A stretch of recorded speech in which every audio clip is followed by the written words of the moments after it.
Hello, I am Dr. Dharmesh Patel. I work as mind power trainer, memory trainer, life coach and NLP practitioner.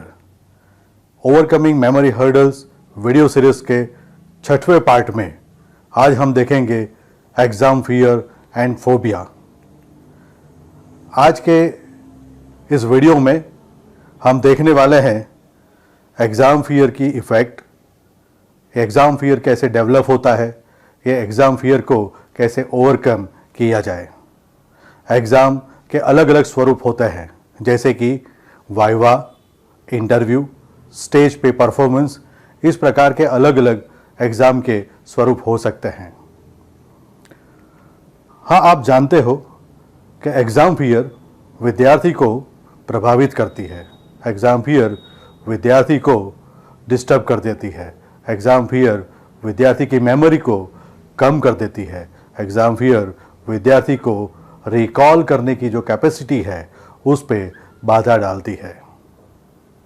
तो इसीलिए आज के video में हम ये देखने वाले हैं कि एग्ज़ाम फियर को कैसे ओवरकम किया जाए।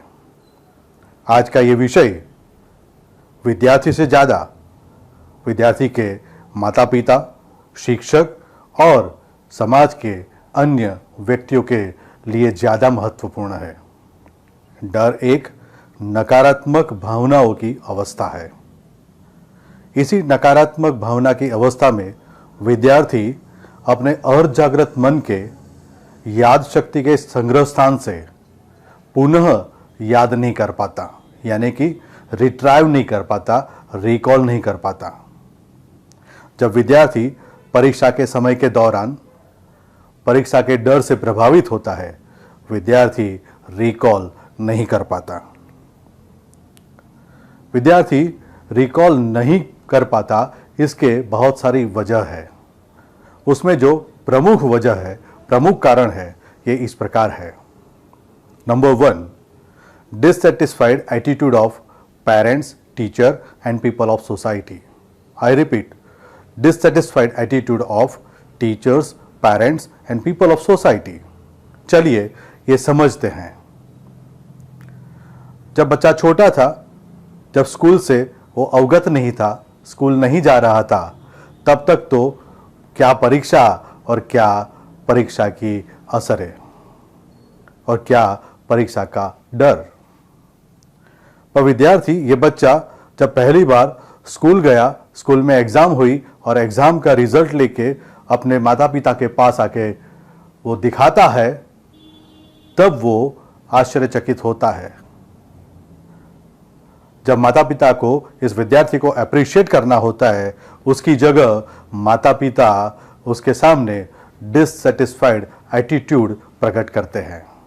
हाँ, आपका और मेरा ये अनुभव है, कभी भी पेरेंट्स जो होते हैं, माता पिता जो होते हैं, उसकी अपेक्षाएं परीक्षा के संदर्भ में, मार्क्स के संदर्भ में पूर्ण नहीं होती। और पेरेंट्स यही कहते हैं कि आप इससे ज़्यादा अच्छा कर सकते थे, भले ही विद्यार्थी का 75%, 80 या 85% आए हो। हाँ, आप उससे बहुत अच्छा कर सकते थे, आपने नहीं किया, आपने कम प्रिपरेशन किया, आपको आता ही नहीं है, आप प्रयत्न नहीं करते। इस प्रकार का डिससेटिस्फाइड एटीट्यूड कभी कभी रोक टोक और ठोक की पद्धति में भी चला जाता है और विद्यार्थी इसी रोक टोक और ठोक की पद्धति से डरना शुरू करता है। हाँ, मुझे कहने दो, एक्चुअली जो एग्ज़ाम फियर है, जो डर है, वो एग्ज़ाम का डर नहीं है। विद्यार्थी को रोक टोक और ठोक से डर लगता है। जब जब विद्यार्थी ये महसूस करता है कि मेरे परीक्षा में कम मार्क्स आने के कारण ही मेरे माता पिता या तो शिक्षक या तो समाज के व्यक्ति मेरे साथ अयोग्य वर्तन करते हैं, तब विद्यार्थी डर का शिकार बनता है और यही डर विद्यार्थी की रिकॉलिंग कैपेसिटी को प्रभावित करता है। विद्यार्थी पुनः स्मरण नहीं कर पाता। दूसरे जो प्रमुख वजह है, उनमें से नंबर 2, पीयर प्रेशर। विद्यार्थी जिस सहपाठी के साथ पढ़ाई करता है, विद्यार्थी ये सोचता है कि अगर मेरा रिजल्ट अच्छा नहीं आया, मेरे मार्क्स कम आए तो मेरे साथ पढ़ते हुए मेरे दोस्त क्या सोचेंगे, वो क्या कहेंगे। और उस तनाव में, उस प्रेशर में विद्यार्थी फिर से एक बार डर से प्रभावित होता है। इस कॉम्पिटिटिव दुनिया में कॉम्पिटिटिव टेस्ट की ही महिमा है और कॉम्पिटिटिव टेस्ट में सफलता प्राप्त करना ही विद्यार्थी के लिए महिमा होती है, लोगों के लिए महिमा होती है। और जब विद्यार्थी इस कॉम्पिटिटिव टेस्ट में विफल हो जाता है, फिर से एक बार यही पेरेंट्स, यही टीचर्स, यही समाज के लोग एक अलग एंगल से, एक नकारात्मक एंगल से विद्यार्थी की ओर देखते हैं और फिर से विद्यार्थी डर से प्रभावित होता है, डर का अनुभव करता है। कभी कभी हम लोग पेरेंट्स या टीचर्स सफलता के गलत मापदंडों को सही मान लेते हैं और उसी की वजह से जब विद्यार्थी उस गलत मापदंड में खरा नहीं उतरता, हम फिर से वो रोक टोक ठोक वाली पद्धति अख्तियार करते हैं और विद्यार्थी बेचारा डर से मर जाता है, डर से प्रभावित होता है। हाँ, कभी कभी विद्यार्थी अपने आप में परीक्षा की पूर्ण तैयारी नहीं कर पाता और इसीलिए भी वह डर से प्रभावित होता है। ये डर जब बड़ा हो जाता है, ये डर जब एक्सट्रीम हो जाता है, तब वो फोबिया में परिवर्तित होता है। तो एग्जाम फियर एग्जाम फोबिया में कन्वर्ट हो जाती है। तो क्या इस एग्जाम फियर एग्जाम फोबिया को ओवरकम नहीं कर सकते? जरूर कर सकते हैं, पर उसके लिए सबसे पहली बात पेरेंट्स, टीचर और सोसाइटी के लोगों को ये समझना है, इवन विद्यार्थी को भी ये समझना है कि हर एक विद्यार्थी यूनिक है, हर एक विद्यार्थी अलग है, हर एक विद्यार्थी के पास एक अलग खासियत है, अलग टैलेंट है, अलग स्किल है, उसके पास यूनिक एबिलिटी है। हर विद्यार्थी अपने हर एक विषय में मास्टर नहीं हो सकता, हर विद्यार्थी अपने हर एक विषय में प्रभावी नहीं हो सकता। हाँ, हो सकता है कि यही विद्यार्थी पढ़ाई में जो सब्जेक्ट आते हैं उसी में से एक या दो विषय में ज़्यादा प्रभावी हो सकता है। और हाँ, ये भी हो सकता है कि विद्यार्थी जो पढ़ाई में विषय आता है उससे अलावा कई और विषय में वो प्रभावी हो सकता है, उसके पास कोई और टैलेंट हो सकता है, उसके पास कोई और स्किल में वो ज़्यादा प्रभावी हो सकता है। और पेरेंट्स को वो जैसा है वैसा ही हर एक निर्बलता के साथ, हर एक शक्ति के साथ अपने बच्चे को स्वीकार करना है और विद्यार्थी को भी यही करना है। हाँ, unfortunately we do not focus on strength but we do focus on weakness. दुर्भाग्यपूर्ण रूप से हम विद्यार्थी के स्ट्रेंथ पे फोकस नहीं करते, पर हम विद्यार्थी की वीकनेस पे जरूर फोकस करते हैं। तो मैं ये कहना चाहता हूं, change the attitude of focusing. आप विद्यार्थी के स्ट्रेंथ पे फोकस करो, न कि विद्यार्थी के वीकनेस पे, न कि विद्यार्थी के निर्बलता पे। विद्यार्थी को सराहना शुरू करो, विद्यार्थी को अप्रिशिएट करो, विद्यार्थी को हकारात्मक सजेशन देते जाओ।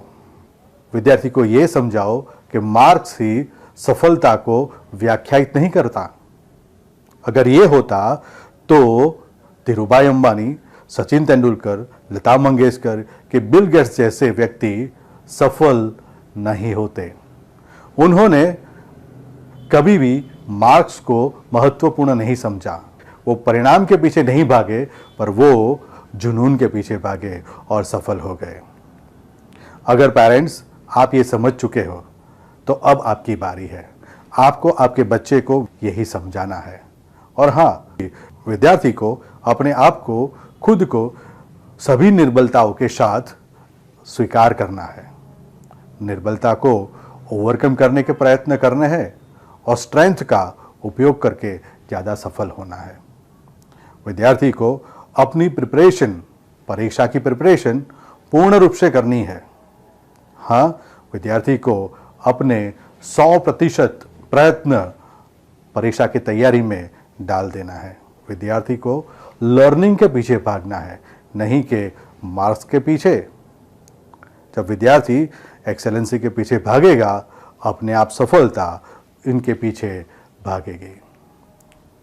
थोड़ा सा ध्यान करो, अपने आप में बिलीव करना शुरू करो, आप मानना शुरू करो कि आप कॉन्फिडेंट हो, आप मानना शुरू करो आप फियरलेस हो, आप मानना शुरू करो कि आपकी रिकॉलिंग पावर बढ़ गई है।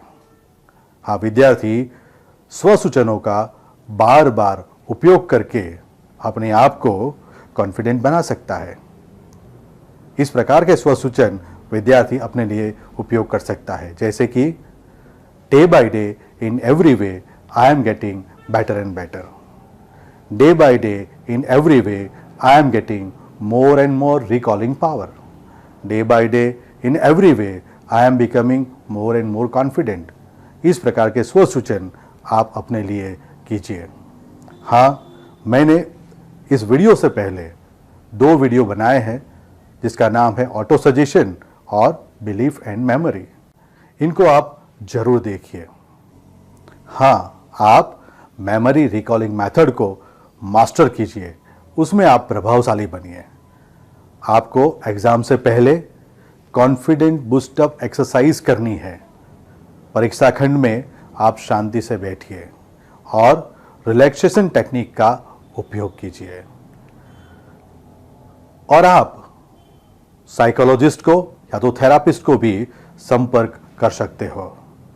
न्यूरोलिंग्विस्टिक प्रोग्रामिंग की कई पद्धतियां परीक्षा के डर को दूर करने में प्रभावी होती है, असरकारक होती है, उसका भी आप उपयोग कर सकते हो।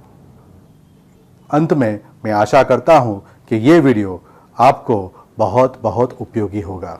मैं आशा करता हूं कि आप फियर को ओवरकम कर जाए और सफलताएं प्राप्त करें। आप फियर को ओवरकम कर जाए और आप मेमोरी को ठीक से रिकॉल कर सको, ऐसी भी मैं आशा करता हूं। अगर आपको ये वीडियो पसंद आया तो इस वीडियो को आप सब्सक्राइब कीजिए, लाइक कीजिए एंड शेयर कीजिए। हाँ, बेल आइकॉन को जरूर हिट कीजिए जिससे मैं आपको मेरे नए वीडियो की इंफॉर्मेशन भेज सकता हूँ। Thank you very much. God bless you.